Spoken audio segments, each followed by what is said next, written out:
Bonsoir à tous, bienvenue dans un BDLB Sport, encore une fois exceptionnel. On va parler foot ce soir. Sommaire.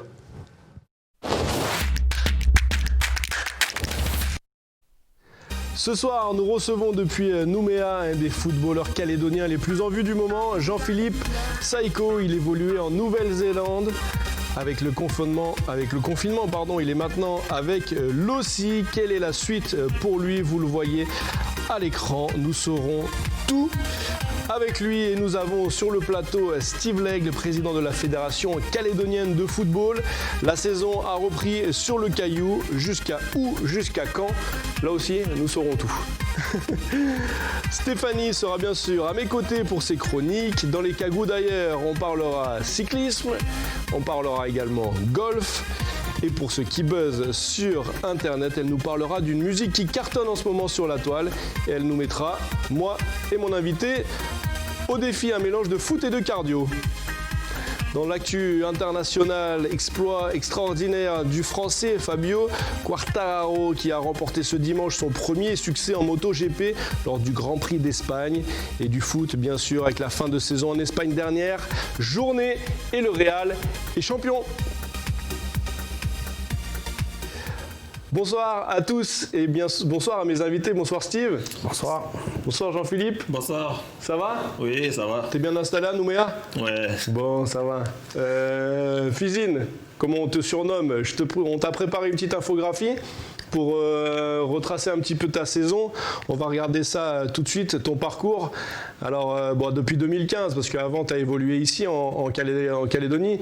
Donc, le Vendée-le-Poiret-sur-Vie en 2015, après Poitiers, Limoges. Et tu as fini par Tasman United, avec des petites piges ici en Calédonie. Alors, tu étais avant le confinement à Tasman. Tu avais signé pour North Wellington pour le championnat d'été ou d'hiver, non, le championnat d'hiver exactement. Alors voilà, qu'est-ce que tu retournes en Nouvelle-Zélande? Comment ça se passe pour toi? Pour l'instant, pour la Nouvelle-Zélande, c'est à voir. Je me concentre déjà pour l'SLC, comme j'ai déjà signé avec l'SLC. Et puis la Nouvelle-Zélande, on verra. Ok. Alors nous, ici en Calédonie, on ne connaît pas bien le championnat néo-zélandais, même si on les affronte aux ligues tous les ans. Alors c'est un championnat professionnel, comment ça se passe? Toi, tu étais comment là-bas? Moi, j'étais bien, c'est un championnat semi-pro. Ok. Donc ça signifie quoi? Ça signifie la National 2. Ok. Donc du coup, après, toi, tu avais des avantages, comment ça se passait? Des avantages, ouais, c'est le club il prend en charge tout, la voiture, la maison, voilà. Ok. Steve, on l'a dit, on affronte souvent les Néo-Zélandais pour la O-League, la Ligue des champions d'Océanie. Ouais. Pour un joueur calédonien, c'est une belle performance d'aller jouer là-bas dans leur championnat? Ah oui, tout à fait. C'est déjà un championnat qui est, je pense, plus relevé que celui qu'on a ici, même si celui qu'on a ici est pas mal, puisque 2 derniers finalistes de la Ligue des champions, on peut avoir la fierté de dire que c'est les 2 équipes de notre championnat. Et, ouais, ils ont vraiment un très bon championnat et c'est bien de pouvoir jouer là-bas.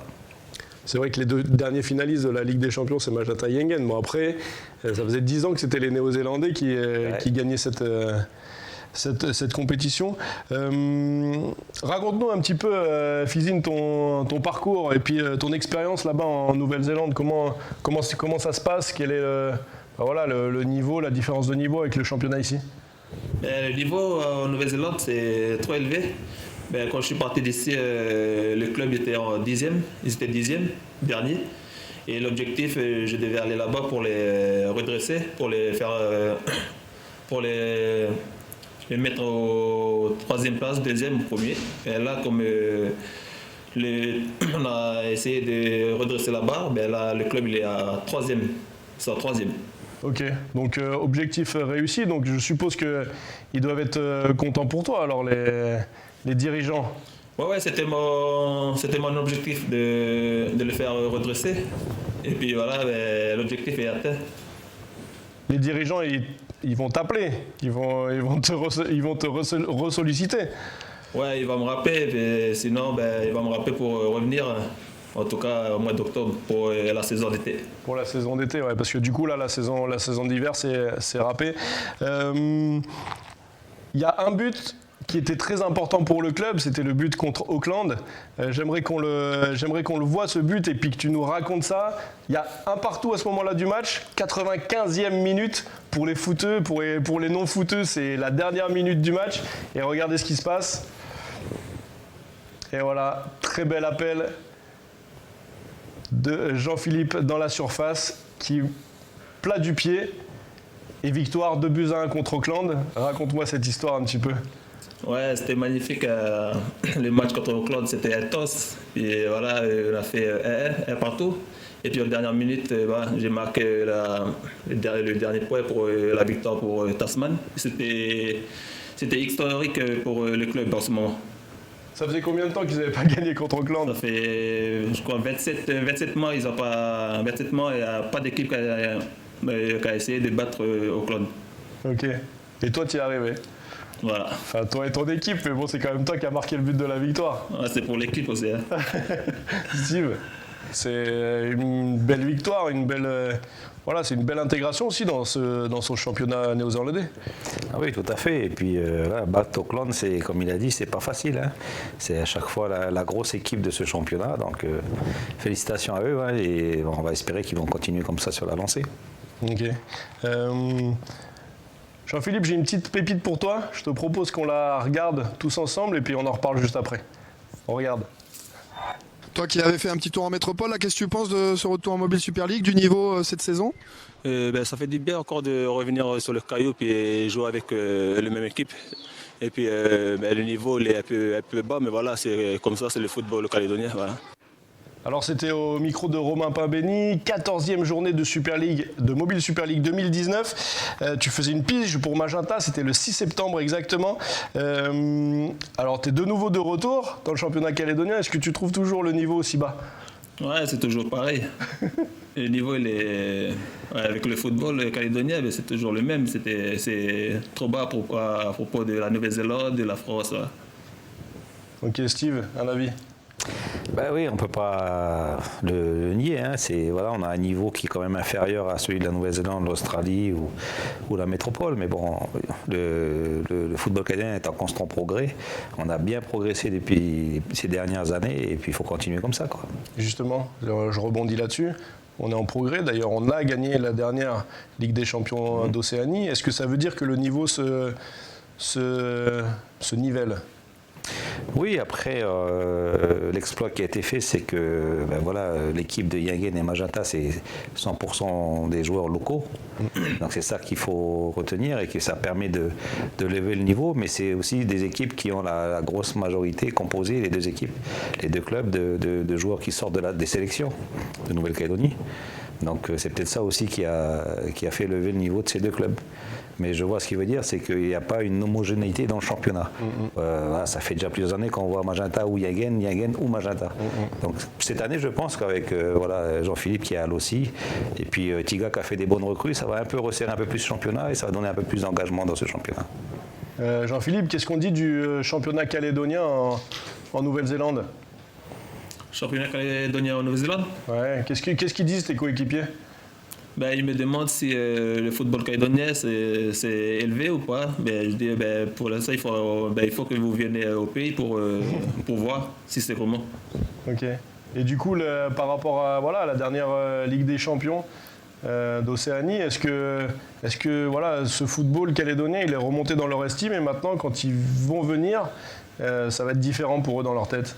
C'est comme au Jeudi Pacifique, on a joué contre Auckland. Mais là, ils ont bien vu que nous, on a une équipe. Et là, il veut que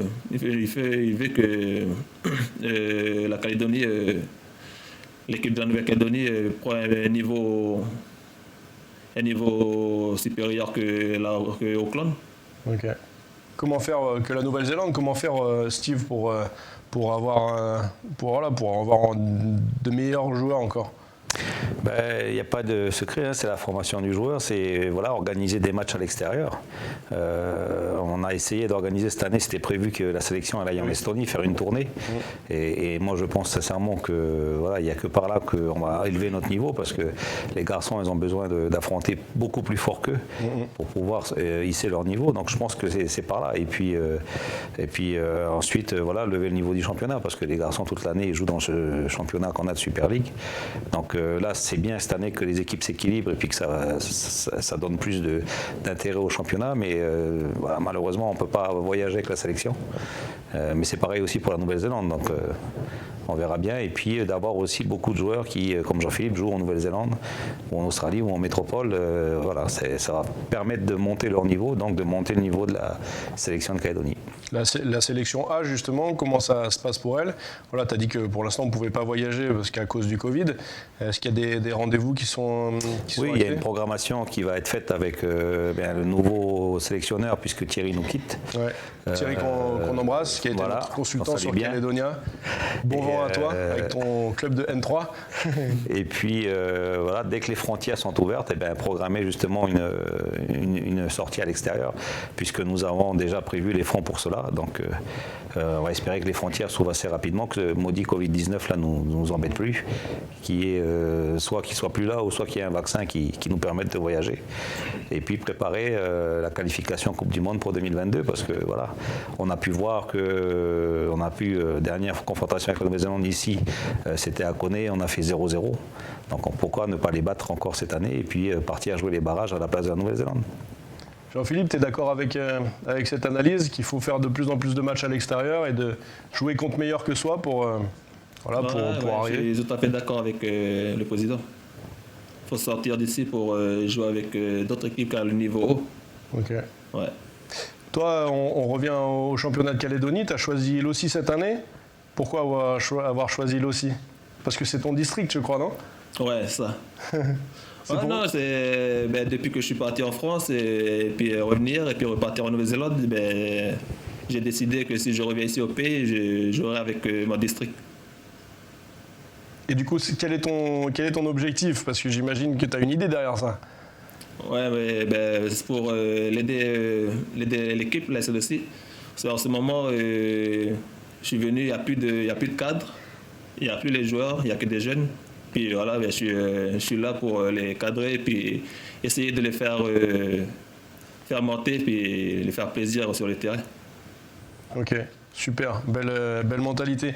Le championnat a repris et la Coupe de Calédonie est en passe de reprendre. On vous dit ça juste après la rubrique de Steph, les cagous d'ailleurs, jingle.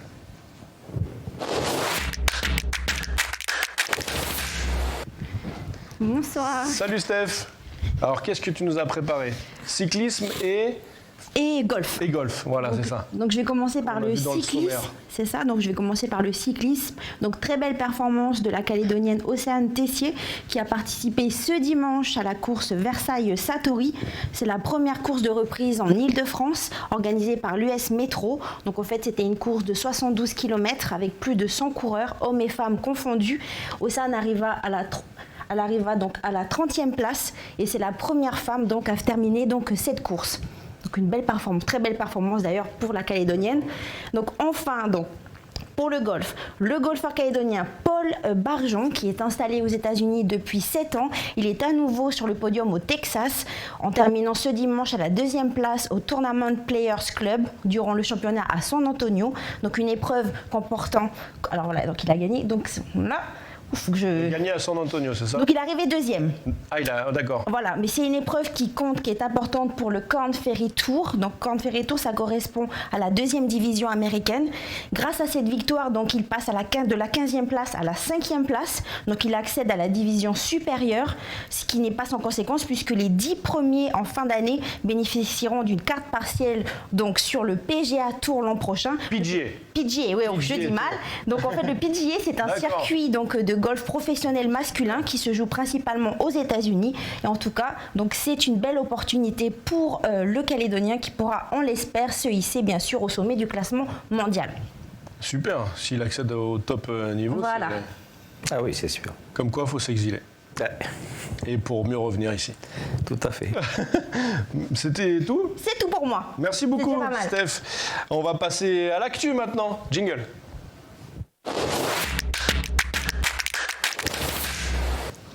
Et dans le top de la moto Grand Prix, cela faisait 20 ans que le monde de la moto attendait ça. Le Français Fabio Quartararo s'est illustré. Il signe à 21 ans son premier succès en moto GP dimanche lors du Grand Prix d'Espagne à Jerez.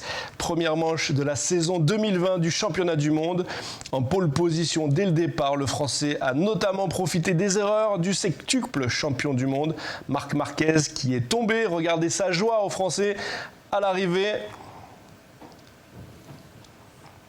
Ah, Steve, il est impressionné là. Ouais. Il a même fait une roue avant, t'as vu ? Il a levé la roue arrière. Alors, Quartararo, il est le premier Français à gagner en MotoGP depuis 1999, son année de naissance. Ça faisait donc 21 ans que le monde de la moto français attendait ça. On passe au football, dernière journée du football de championnat espagnol. Le Real est sacré champion d'Espagne. On le savait depuis la semaine dernière. Les hommes de Zizou ont fait match nul, 2 buts partout contre Leganés. Mais c'est Sergio Ramos, le capitaine du Real Madrid, qui continue de marquer l'histoire. Il a de nouveau marqué contre Leganés. Regardez ce but exceptionnel.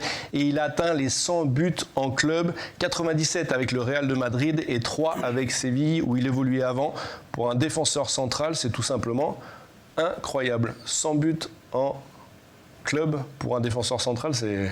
Ah, c'est plus que bien, hein, mais bon, il a le gabarit pour aussi. Bah, ça c'est sûr, ça c'est sûr. T'en as rencontré beaucoup des Sergio Ramos, Jean-Philippe, dans tes championnats ? Non. Je crois qu'il n'y a que lui. Hein. Il n'y a que lui. T'as déjà vu des défenseurs centrales qui mettaient autant de buts ? Non. Non. Alors, retour en Calédonie maintenant, la saison de football a repris, le calendrier donc également. On va jouer cette saison 2020 sur l'année civile 2020-2021, donc ça va être la saison 2020-2021. Pourquoi avoir fait ce choix, Président ? Tout simplement à cause de ce fameux Covid-19 là, qui ne nous a pas laissé le choix, et puis pour avoir plus de souplesse pour pouvoir le finir, parce que voilà, au cas où on est obligé encore à nouveau d'être confiné ou d'arrêter les compétitions, on a le temps de pouvoir reprendre et finir simplement ce championnat, quoi. Fizine, qu'est-ce que ça change d'avoir une saison sur 2 années comme ça, pour toi en tant que sportif ? Ça fait plaisir de rejouer, de toucher encore au ballon. Ça fait longtemps avec le Covid, surtout pour les clubs. Et du coup, le fait que la saison calédonienne se cale sur les saisons européennes, c'est-à-dire sur 2 saisons, on va plus parler de saison 2020, on va parler de la saison 2020-2021. Non, ça reste le championnat 2020. D'accord, mais du coup, ce sera sur 2020-2021. On n'a pas le choix. Oui. Voilà. Donc du coup, on se cale sur finalement ce qui se fait de partout dans le monde. Oui, donc du tout coup, à fait. est-ce que c'est une bonne chose pour le foot calédonien ? On verra, on fera le bilan, et puis l'équipe qui va être élue au mois d'octobre, au 31 octobre, puisque ça sera les élections de la Fédé, fera après le bilan, et puis de savoir si elle continue comme ça ou pas. Mais on verra. Mais en tout cas, on n'a pas eu le choix de le faire. Et puis, on a pu voir déjà la première journée. Si on voulait terminer au mois de décembre, il fallait jouer tous les week-ends. Rien que la JS Baco, elle devait se déplacer pour aller jouer à Marais contre Passo. Ouais, et il n'y avait pas de place dans les avions. On a été obligé de rejouer la journée le 18. Voilà. Donc déjà, il y avait un problème. Ça commence déjà à avoir des décalages par rapport au vol et puis les avions. Voilà, on est tenu par ça ici, malheureusement, en Nouvelle-Calédonie. Okay. On parle souvent, au début de la O-League, on parle souvent que les clubs calédoniens, ils n'ont même pas repris le championnat alors que nous, on démarre la O-League. Est-ce que, toi qui as disputé plusieurs fois la compétition, est-ce que ça va pouvoir aider les clubs calédoniens à gagner cette O-League, à être plus préparés quand ils rentrent dans la compétition, la Ligue des champions d'Océanie ? Oui. Mais... Après, c'est pour les clubs, pour pouvoir se préparer normalement pour atteindre les objectifs. Du coup, ça va permettre aux clubs calédoniens d'être plus prêts pour cette compétition, la Ligue des Champions ? Voilà, être prêts, voilà. Ok. C'était un argument, Steve ?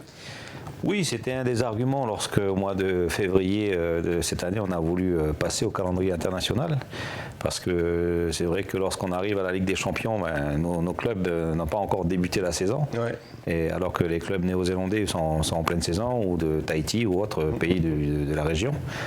Donc c'était un des arguments, mais après il faut que les joueurs aussi, voilà, comme il dit Jean-Philippe, hein, quand on a un objectif, il faut passer les fêtes tranquillement, et puis tout de suite derrière être capable de reprendre les entraînements, être en forme pour le club et atteindre ses objectifs de cette Ligue des Champions, parce qu'on a vu que Magenta Yagen ont pu aller en finale, mais peut-être que Lossi ou Tiga peuvent le faire aussi. C'est pas impossible aujourd'hui, on le sait, mais il faut pour ça avoir une hygiène de vie et puis se dire, quand on est sportif, quand on a envie de jouer des grandes compétitions, il faut savoir malheureusement se retenir et penser d'abord avant tout à ses objectifs sportifs.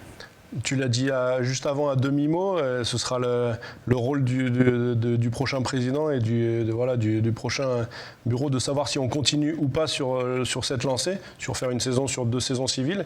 Est-ce que c'est pas acté pour l'instant ? Non, rien n'est acté, c'est ce que j'ai dit au club, parce que vous avez tous vu qu'il y avait des clubs qui étaient plutôt contre. Il sera temps après de faire un bilan avant la fin de cette saison avec les clubs et de voir ensuite ensemble si on continue ou pas sur cette saison. On passe à une autre compétition, la Coupe de Calédonie. Donc du coup, ça va également reprendre avec un 16e de finale cette année.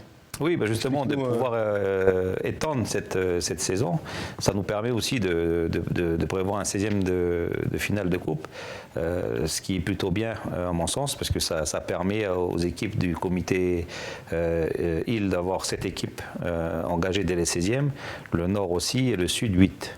Ce qui c'était pas le cas avant, puisqu'il y avait plus d'équipes de Super League que d'équipes qui venaient des PH ou des premières divisions des comités.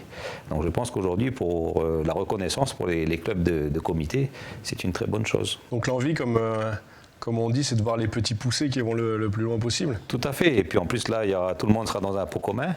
Et puis si le hasard fait que les 10 clubs de Super League se neutralisent, forcément, il y en a 5 qui vont être éliminés au premier tour. Et puis derrière, les petits poussés auront plus de place pour venir. Et puis on peut voir, pourquoi pas, une demi-finale ou une finale de Coupe Calédonie avec un club de comité de province contre un club de Super League.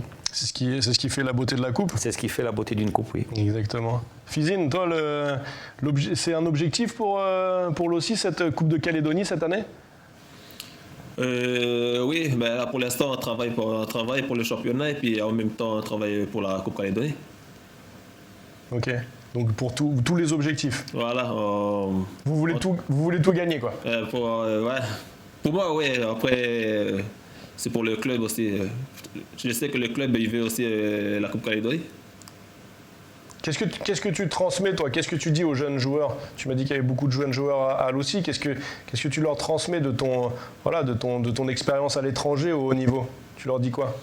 Non, j'ai juste dit à mes joueurs que profiter de leur âge pour jouer au football. Arriver à 31, c'est plus possible. Et voilà, j'ai dit qu'avec l'expérience que j'ai, j'essaie de partager avec eux à l'entraînement ou même au match pour les faire remonter le moral. Ok. Et du coup, ton secret pour jouer dans le championnat néo-zélandais, c'est quoi ? Non, j'ai pas de secret, c'est juste le travail Ok, c'est pas un secret, mais c'est quand même une bonne chose. Ça suffit, il faut un peu de talent, j'imagine. Ah oui, il faut le talent et le travail. Ça, il faut quand même avoir du talent, parce qu'on a beau être un gros bosseur, si on n'a pas déjà un petit peu de talent, c'est difficile. Ok. Merci à tous les deux. Jean-Philippe, est-ce que tu as un dernier mot à nous dire ? Non, Adrien, merci à toi et puis merci à le président. Et juste un petit mot à le coach Thierry Sardo. Bon vent à lui. Exactement, on en profite de cette émission. Bon vent à toi, Thierry. Steve, un dernier mot avant de te mettre au défi. Merci pour l'invitation, c'est toujours un plaisir de venir vous voir, et puis bonne continuation à Jean-Philippe, et j'espère qu'il atteindra tous ses objectifs cette année. Ouais. Merci. On espère te revoir mettre des beaux buts comme on l'a vu notamment contre Auckland. C'est le moment d'accueillir Stéphanie pour sa deuxième rubrique et savoir ce qui buzz un petit peu sur les réseaux sociaux.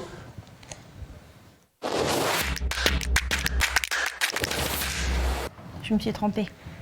Dis-nous tout, Steph. Alors, Prends ton temps, prends le temps qu'on n'a pas. oui, je sais, on n'a jamais le temps. Exactement.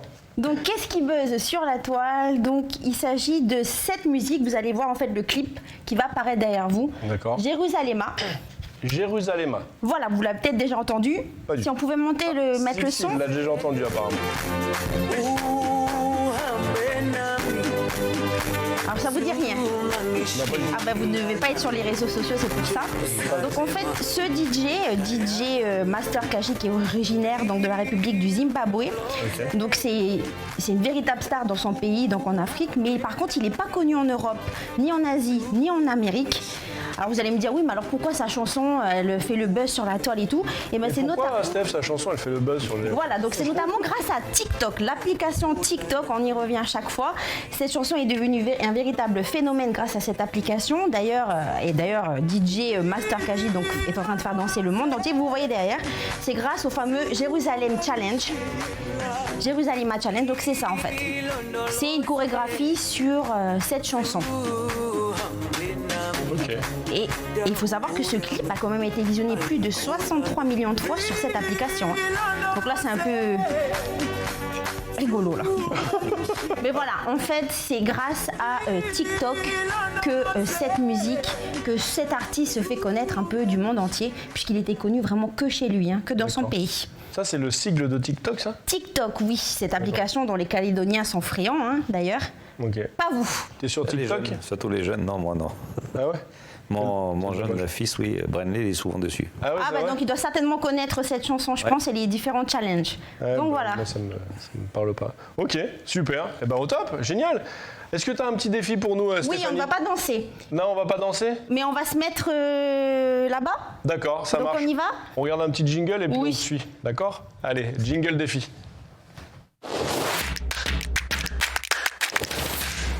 Vous pouvez prendre le ballon de foot là, s'il te plaît, merci. Bien sûr.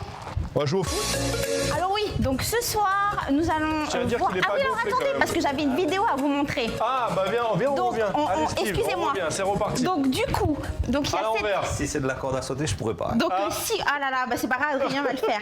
Donc Steve il va jongler lui. Alors c'est parti. Donc Parfait, ça me le va, défi c'est que est-ce que vous arriverez à la cheville donc de cette jeune supportrice donc du Barça qui arrive donc à jongler en même temps, elle fait de la corde à sauter. Ah ouais, d'accord. C'est une championne, hein. Voilà. Donc on y va. Maintenant c'est à vous. Mais donc, moi, je fais ça tous les matins en me levant. Bon alors Steve ne On a peut besoin pas. que d'un ballon, alors, tu vas nous montrer ça. Bah non mais parce qu'Adrien va tester quand même. Mais Steve, toi, Non, mais c'est impossible. tiens, Steve vous Déjà, pouvez jongler peut-être Steve, à t'as défaut mal de au faire de la on va lui corde. donner le bon ballon, comme ça il va jongler avec. Allez Adrien, tu essayes. Prendre le ballon de la Super League. Papaye. Tu veux pas l'autre c'est bon C'est celle-là? la corde. Tu veux pas plutôt l'autre? Bah attends, on va se mettre là, non? Comment on fait pour...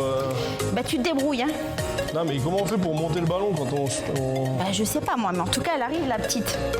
Bah, le problème, c'est le départ, en fait. Parce que Oui. moi, je veux bien, mais... Ah, il faut commencer à jongler, après tu Je sautes. pense. Fais attention à pas te blesser. C'est juste impossible. Steve, faut que tu testes, hein. Non, tu peux pas faire de la corde. C'est le genou. Steve il peut jongler, il nous a des montré. défis là, hein, parce que franchement, de coordonner le jonglage avec la corde à sauter. Attends, mais regarde, tu vas voir. Regarde bien. Si j'en fais un, Steph... Mais essaye, toi aussi, là. Tu nous fais faire des défis tout le Moi temps. là. je peux sauter à la corde mais je sais pas jongler. Donc c'est un problème. Presque Adrien. J'espère que Jean-Philippe il est toujours devant son écran. hein. Parce que Jean-Philippe, normalement c'est toi qui aurais dû faire ça. hein. Ok. Oui, c'est vrai. Alors normalement tu devais être ici. Ah, tu, donc- me dois un défi, Steve. hein. Dommage, faut voir avec Jean-Philippe. Jimmy Waymon. Autrement on aurait pu demander à Jimmy. Ah, il y a le ballon là. Bah la petite Avec le elle ballon de la assure, Super hein, League. En quand fait, il n'y a même. que moi qui fais les défis quoi. Non, c'est une championne, hein. Ouais, mais Steve il peut pas. Regarde ça. Regarde. Oh là là, quel dommage. presque. Tu veux pas essayer Un petit coup. C'est gentil, mais non. Si tu veux, je te fais tourner la corde à sauter. Bon, merci beaucoup Steph pour ce défi. Tu veux essayer? Non. Je peux faire de la corde à sauter si tu veux, mais pas du... En fin d'année, je te ferai faire un défi. Je vais lui dire Steve, mais non. C'est Steph. Tu vois Steve Viens avec moi, Steve. Juste à côté. Merci beaucoup. Merci Jean-Philippe d'avoir été à Nouméa. Tata, on te voit à l'écran. Et bonne chance pour la fin de la saison. Je suis tout essoufflé, moi. Il faut que je reprenne le sport. Merci Steph pour les chroniques. Merci Président d'être venu sur le plateau. Merci de nous avoir éclairé sur cette saison à venir. Tata la bande et on se rejoint et on se retrouve la semaine prochaine. Tata.